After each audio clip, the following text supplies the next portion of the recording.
तो ये जी हमारा हो गई है सूरत लहब की तफसीर होगी। आगे जो है जो हमारी सूरत है वो सूरतुन नस्र है।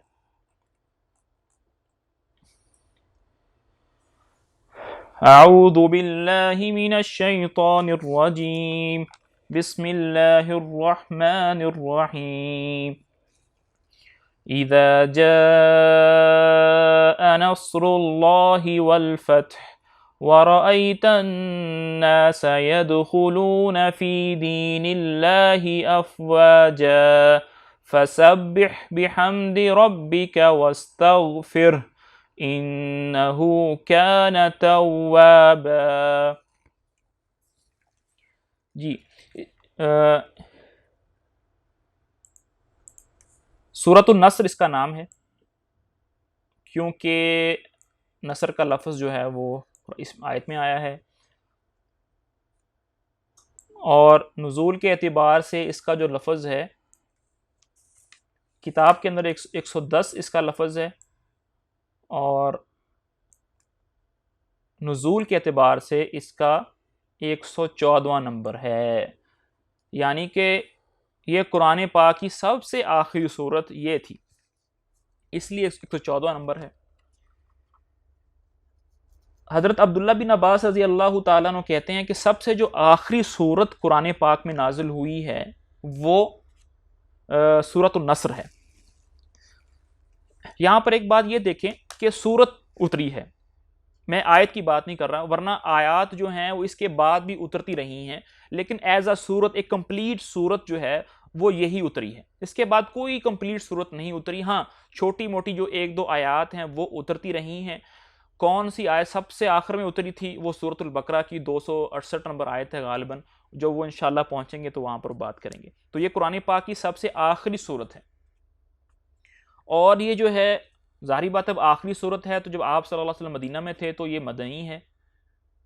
और अगर इसके फ़ज़ाइल की बात करें तो आप सल्लल्लाहु अलैहि वसल्लम ने एक हदीस के अंदर फरमाया है कि ये जो सूरतुन नस्र है इसका कुरान, इसका जो सवाब है वो 1/4 कुरान पढ़ने के बराबर है।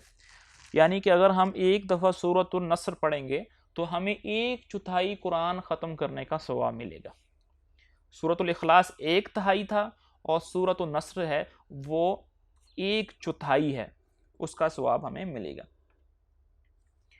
पहले इसका तर्जुमा देख लेते हैं। सबसे पहले इज़ा जाअ नस्रुल्लाहि वल फथ। इज़ा का मतलब होता है जब।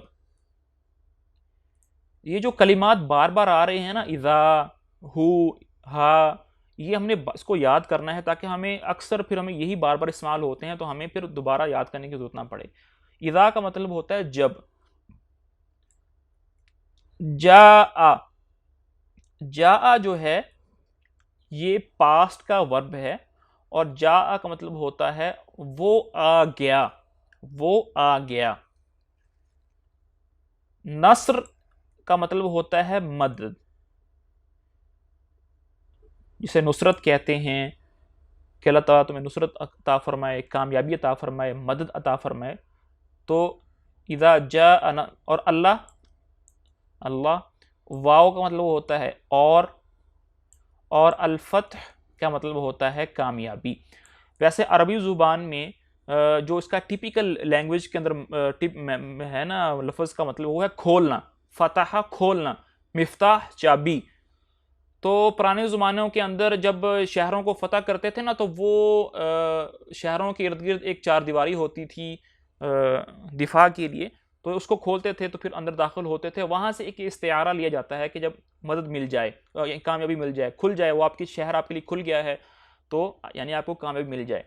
तो इसका तर्जुमा बनेगा इज़ा जाअ नस्रुल्लाहि, जब आ जाए अल्लाह की मदद और कामयाबी। मैंने कहा कि जा जो है वो पास्ट में है कि वो आ गया, लेकिन तर्जुमा हमने किया है जब आ जाए। तो जब इज़ा जो है वो किसी पास्ट के वर्ब के साथ लग जाए ना, तो उसका जो तर्जुमा है वो हम फिर फ्यूचर में करते हैं। इज़ा जा, जब आ जाए, ये एक कंडीशनल सेंटेंस बन रहा है कि अल्लाह ताला एक कंडीशन लगा रहे हैं कि जब ये काम हो जाए तुमने ये करना है। तो उसको फिर माजी के साथ लिखते हैं, लेकिन तर्जुमा उसका फ्यूचर में करते हैं। इज़ा जा, जब आ जाए, नसरुल्लाही अल्लाह की मदद, वल फतह और कामयाबी मिल जाए। फ़तह से मुराद जो है वो फ़तेह मक्का है। तमाम मुफस्सिरीन रहिमहुल्लाह के नज़दीक इसमें कोई इख्तिलाफ नहीं है, यहाँ फ़तह से मुराद फ़तेह मक्का है कि जब अल्लाह की नुसरत आ जाए और मक्का फ़तह हो जाए। एक शर्त, व और रअईता, रअईता जो है ये वर्ब है, फेल है, इसका मतलब होता है तुमने देखा, व तुमने देखा।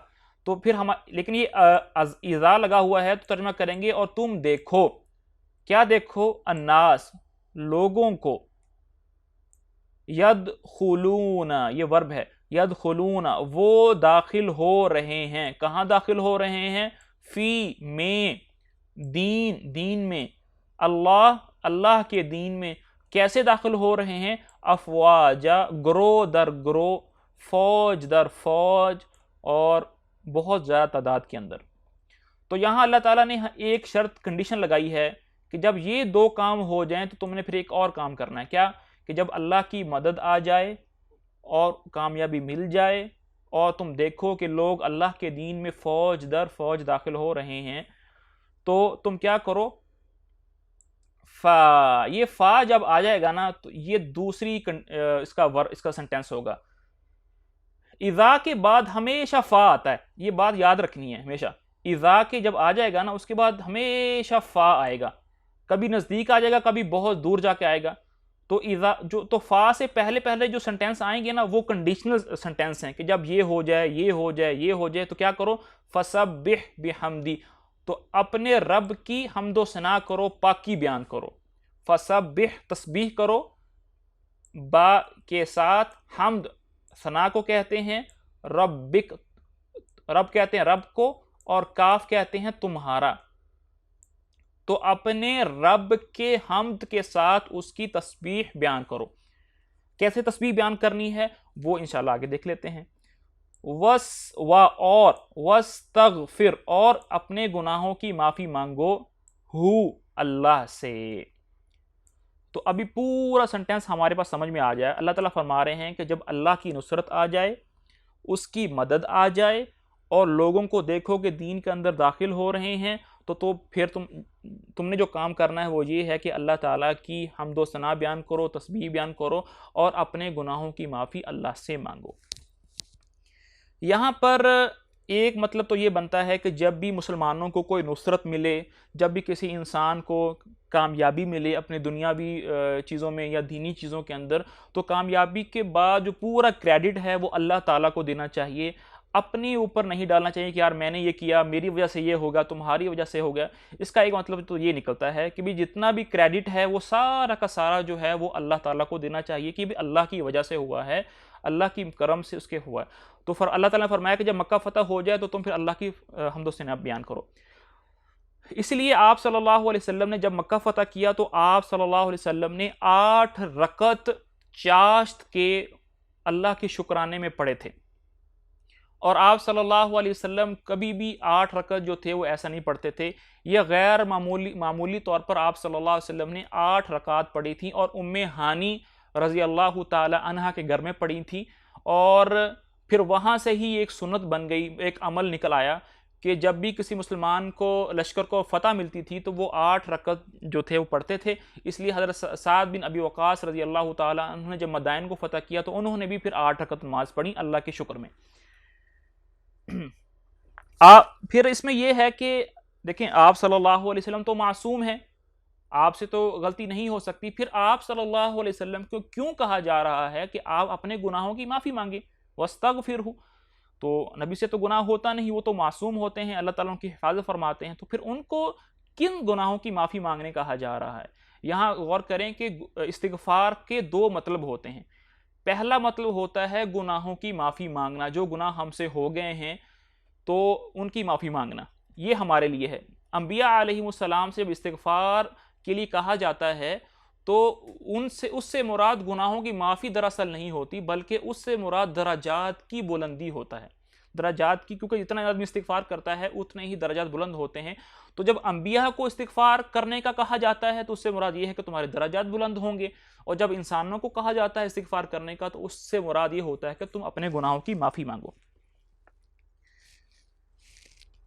इन्नहु काना, इन्नहु, इन्ना कहते हैं बेशक, बेशक कोई शक नहीं, हु वो, बेशक वो, कौन? अल्लाह। काना, काना का जो मतलब है वो जो लफ्जी मतलब है काना का वो है था, वाज, पास्ट में बात चल रही है।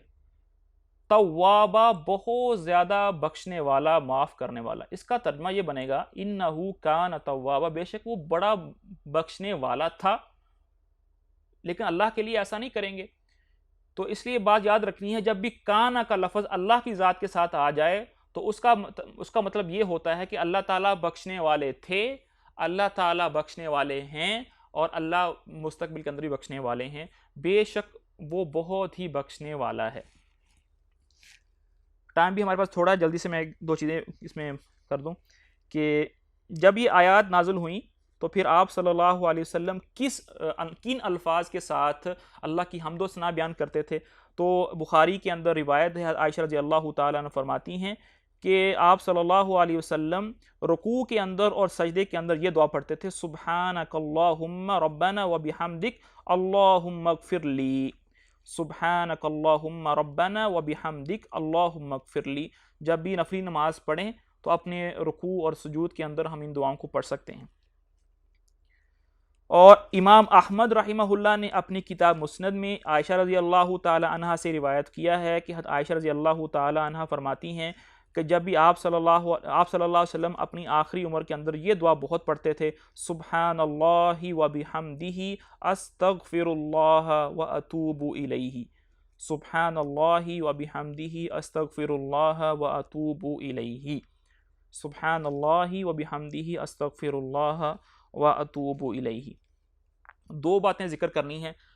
पहली बात यह है कि जितने भी कुफ़ार थे मक्का के, तो जब उनको इस्लाम लाने का कहा जाता था वो फ़ौरन इस्लाम नहीं लाते थे। कुछ लालची थे ना कुफ़ार, तो वो कहते थे कि अभी तुम मोहम्मद पर ईमान ना लेकर आओ, इसको ज़रा देखो कि इसको थोड़ा टाइम दो, देखो अगर तो ये गालिब आ गया अपने दुश्मनों पर, इसकी हुकूमत कायम हो गई तो फिर हम भी इसका साथ दे देंगे, और अगर इसकी हुकूमत ना बनी तो अल्लाह ताला फिर ये खुद ही फिर हलाक हो जाएगा, इसका काम ख़त्म हो जाएगा।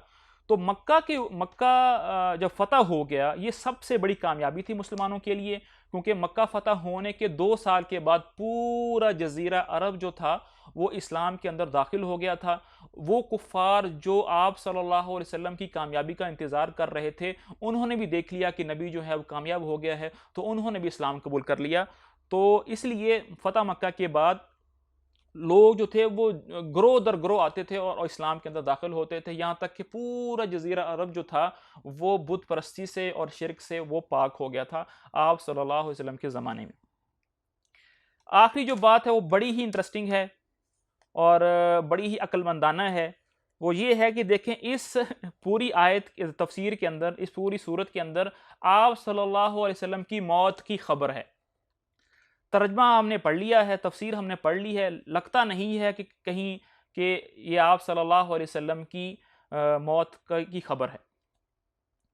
तो इब्न अब्बास रज़ी अल्लाह ताला अन्हो एक दफ़ा फरमाते हैं कि एक दफ़ा जब ये सूरत नाजिल हुई तो सारे सहाबा बहुत ज़्यादा खुश हुए कि अब अल्लाह की मदद आएगी, अल्लाह की नुसरत आएगी, लोग दीन के अंदर दाखिल होंगे।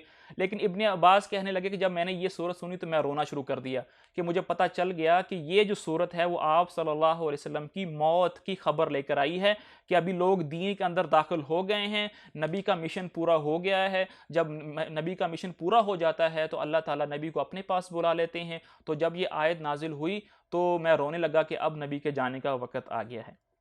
अब्दुल्ला बिन अब्बास रज़ी अल्लाह ताला अन्हु उम्र के अंदर बहुत ज़्यादा छोटे थे बड़े सहाबा की निस्बत, क्योंकि जब आप सल्लल्लाहु अलैहि वसल्लम का इंतकाल हुआ था तो हज़रत अब्दुल्ला बिन अब्बास की जो उम्र थी वो 10 साल थी। आप सल्लल्लाहु अलैहि वसल्लम की मौत के बाद हज़रत अब्दुल्ला बिन अब्बास ने इल्म हासिल करना शुरू किया था। तो ये छोटे सहाबा में थे और बड़े बुज़ुर्ग सहाबा भी थे, हज़रत अबू बकर थे, उस्मान थे, अली थे। तो जब हज़रत उमर रज़ी अल्लाह ताला अन्हु का ज़माना आया तो सहाबा की मजलिस लगती थी, कोई मसला तय करना होता था, कोई बात डिस्कस करनी होती थी, तो आपस में मशवरा करके बैठते थे। तो हज़रत उमर जो थे वो बड़े बड़े सहाबा के साथ हज़रत अब्दुल्ला बिन अब्बास को उनकी छोटी उम्र के साथ उनको उस मजलिस के अंदर शामिल कर लेते थे। तो जो बाकी सहाबा थे उनको थोड़ी सी गैरत आती थी कि यार हम इतने बड़े हैं, ये छोटा सा बच्चा हमारे साथ बैठा हुआ है, इसको क्या मालूम। तो हज़रत उमर रज़ी अल्लाह तआला अन्हु को ये बात मालूम हुई कि सहाबा जो हैं, जो बड़े सहाबा लोग हैं, शेख हैं, वो इस बात का बुरा मनाते हैं। तो हज़रत उमर रज़ी अल्लाह तआला अन्हु ने एक इम्तिहान लिया सबका। तो मजलिस कायम हुई, बड़े बड़े सहाबा मौजूद थे, बड़े बड़े शयूख मौजूद थे, अब्दुल्ला बिन अब्बास रज़ी अल्लाह तआला अन्हु नौजवान से वो भी आ गए। तो हज़रत उमर ने कहा कि ये जो सूरत नस्र है, इज़ा जाअ नस्रुल्लाह, इससे क्या मुराद है। जितने भी बड़े सहाबा थे तो कहने लगे कि इससे मुराद यही है कि जब अल्लाह की मदद और नुसरत आ जाए तो उसकी शुक्र करो, उसकी तस्बीह बयान करो। तो हज़रत उमर ने हज़रत अब्दुल्ला बिन अब्बास की तरफ देखा, कहा कि अब्दुल्ला तुम भी ऐसा ही कहते हो, तुम यही तफसीर करोगे। कहा कि नहीं, बल्कि ये आप सल्लल्लाहु अलैहि वसल्लम की मौत की खबर है कि जब नबी का मिशन पूरा हो जाएगा तो नबी की मौत हो जाएगी। तो हज़रत उमर ने कहा कि इसलिए मैं इस नौजवान को अपने साथ बिठाता हूँ। तो वो अल्लाह के नबी ने उनको दुआ दी थी, वो उसकी बरकत थी। तो अल्लाह ताला हमें समझने की, अमल करने की तौफीक नसीब फरमाए। और ये बातें तो हो गई हैं।